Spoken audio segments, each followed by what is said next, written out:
मनहाजुल Quran international Spain, Minhaj women league Spain, Minhaj youth league Spain के ज़रिए तमाम मनहाज इस्लामिक सेंटर बार्सिलोना में बैनुल मज़ाहिब हम आहंगी और इस्लाम बतौर दीन अमन के उन्वान से एक अजीम शान प्रोग्राम का इनेकाद, जिसका आगाज़ तिलावत कुरान पाक से हुआ।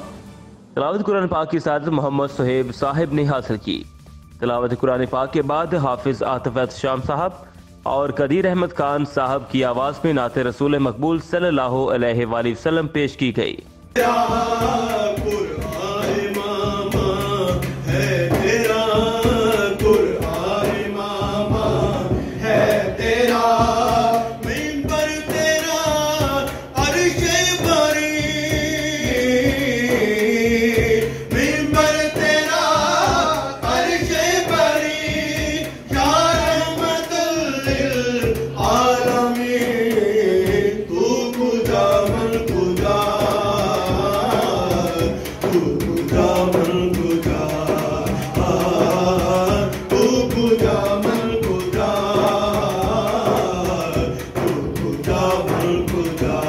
प्रोग्राम में स्पेनिश इदारों और बिलखुसूस मुकामी यूनिवर्सिटीज़ के तलबा और तलबात ने शिरकत की।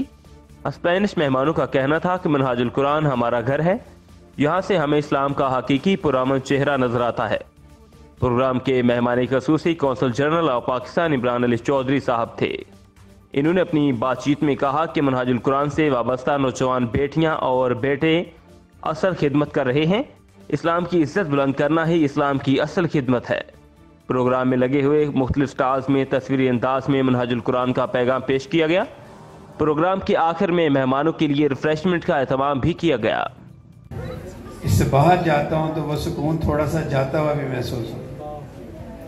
Dice, como mencionaba Dora López, que me siento como en casa. Cuando estoy en Minhaj, me siento como en casa, pero cuando salgo de aquí